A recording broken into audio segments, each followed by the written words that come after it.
Most August planting advice makes one mistake right at the start. It treats anything that can still be planted like it's automatically worth planting. It isn't. August is not the month for wishful thinking. It's the month where every square foot has to earn its place. If a crop takes too long, stalls in lingering heat, or gives you one small harvest and disappears, it's not a high-yield August crop, it's just late. The real winners now are the vegetables that either grow fast, let you harvest more than once, or give you food from more than one part of the plant. Leaves and roots, tops and bottoms, cut and come again growth instead of one and done disappointment. That's how you turn late summer into a serious second season instead of a sentimental gardening gesture. So today we're counting down 10 high-yield vegetables to plant in August for maximum harvest. And stay with me, because the number one crop on this list beats a lot of the usual fall favorites for one simple reason. It just keeps paying you back long after the others have slowed down. Let's get into it. At number 10, we have radishes. And no, radishes are not here because they're glamorous. They're here because they understand urgency. August gardens need at least one crop that moves fast enough to prove the season is still alive, and radishes do that better than almost anything.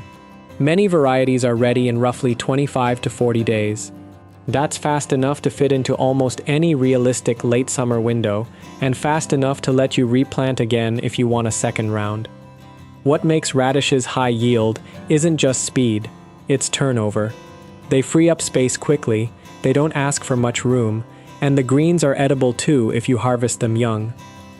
A short row can become a very efficient use of a small bed because it goes from seed to table before slower fall crops have even settled in. If your garden needs momentum in August, radishes are often the cleanest way to get it. At number 9, we have green onions, scallions, bunching onions, whatever you call them where you live. These deserve more respect in the late season garden than they usually get. People tend to think of them as an afterthought crop, but from a yield perspective, they're quietly excellent. They fit into narrow spaces, mature quickly, and give you a lot of usable harvest from very little ground. That's the part that matters in August. You don't always have big open beds sitting around. Sometimes you've just pulled out a struggling crop and ended up with odd little strips of soil nobody knows what to do with. Green onions thrive in that kind of space. Many bunching types are ready in something like 30 to 50 days. And if you're the sort of gardener who cooks a lot, they disappear from the kitchen faster than you expect. A crop that gets used constantly is a high-yield crop in real life, not just on paper. At number 8, we have arugula. This is one of the easiest late summer productivity upgrades you can make, especially if spring arugula has disappointed you before. The mistake a lot of gardeners make is judging arugula by its behavior in warming weather. In heat, it races toward bitterness and bolting. In late summer moving toward fall, it becomes a completely different plant. Arugula germinates quickly, grows fast, and rewards repeated harvesting. That alone makes it efficient. But what really earns it a place on this list is how little time it wastes. You can sow it, start clipping baby leaves in a matter of weeks, and succession sow it again before the first planting is even halfway done. That means more total harvest from the same patch of ground across the back half of the season. August doesn't need drama. It needs crops that show up and start working. Arugula does exactly that. At number 7, we have bok choy and the broader family of quick Asian greens. If your goal is maximum harvest in a short period, these are some of the smartest seeds you can put in the ground. A lot of varieties move quickly. Many baby types are ready surprisingly fast, and the cooler nights of late summer solve half the problems that make spring and early summer plantings frustrating. What people miss about bok choy is how productive it feels relative to the calendar. You sow it in August, and instead of waiting forever for some vague future payoff, you get compact, useful, kitchen-ready plants in a very reasonable window. And if you harvest some young and let some size up, one sowing can serve two purposes. That flexibility matters. High-yield gardening isn't always about the single biggest crop. Sometimes it's about getting multiple kinds of harvest from one planting plan. Bok choy gives you that. At number 6, we have bush beans, but with a condition. This is not automatic advice for every garden. This is a real recommendation for warmer zones and for anyone whose first frost still gives them enough runway. If the days don't work, the days don't work.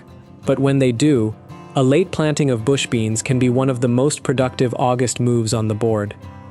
Bush beans mature fast enough, often around 45 to 65 days, that a second sowing is still very realistic in a lot of places. They germinate well in warm soil, they don't need a trellis if you choose the right kind, and once they start producing, they do it with serious intent. That's what makes them useful here. You are not planting a sentimental fall bean crop. You are trying to drop a short, efficient, heavy-producing stand into the garden before frost closes the door. In warm season regions, bush beans can absolutely still do that. In cool season regions, this is where honesty matters. August yield is not about optimism, it's about whether the calendar agrees with you. At number 5, we have leaf lettuce, not heading lettuce. Not a fantasy about perfect iceberg in stubborn late summer heat. Leaf lettuce. Because if we're talking maximum harvest, harvest style matters just as much as the crop itself, and leaf lettuce is one of the best examples of that in the whole fall garden. A single sowing doesn't have to be one harvest. That's the advantage. You take the outer leaves, leave the center growing, and keep coming back. That's how a modest patch turns into weeks of salads instead of one dramatic pull and an empty space. And August is often when lettuce starts making sense again, especially as soil temperatures begin easing down and germination becomes less of a fight. In a high-yield garden, repeat harvest beats novelty almost every time. Leaf lettuce understands that better than most vegetables do. At number 4, we have turnips. If you care about efficiency, turnips should already be on your radar. They give you greens and roots. They mature quickly enough to be very workable in August. And unlike a lot of late plantings that need ideal conditions to perform, turnips are much more interested in cooperation than perfection. This is one of the best examples of getting 2 harvests out of one crop. The young greens are useful early. The roots follow after. Faster varieties can finish in a little over a month, and even fuller size types are often still well within an August to fall timeline. That makes turnips one of the most productive answers to the question a lot of gardeners are really asking right now, which is, what can I still plant that will actually return something meaningful? Turnips return something meaningful. They don't need hype, they just work. At number 3, we have spinach. Spinach sits this high for a reason. Not because it's flashy, because it's one of the most practical vegetables on the list, and practicality multiplies yield in ways people underestimate. A crop can grow beautifully, but if you don't keep reaching for it in the kitchen, the harvest is theoretical. Spinach never has that problem. Fall is where spinach starts behaving the way gardeners hoped it would behave in spring. Cooler conditions reduce bolting pressure, the flavor stays better, and the plant can handle cold far more gracefully than many late-season vegetables. In some gardens, a well-timed August sowing becomes one of the last genuinely productive green crops still standing. And because spinach is so widely useful, salads, eggs, pasta, soups, sautés, smoothies if that's your thing, even a moderate patch produces the feeling of abundance very quickly. Maximum harvest is partly about volume. It's also about how often the crop earns its way onto your plate. Spinach does both. At number 2, we have kale. And yes, kale is familiar. But familiar is not the same thing as overrated. When you judge crops by total return over time, kale becomes extremely hard to beat. It doesn't just give you a harvest, it gives you a season. That's the difference. A lot of vegetables in August are racing the clock. Kale is settling in for a long relationship with it. It handles falling temperatures, shrugs off light frosts, and often improves in flavor as the weather gets colder. That means the plant is not merely surviving into fall. It's becoming better suited to the season as the season gets harsher. Add in the outer leaf harvest pattern and you get exactly what a high-yield crop should be.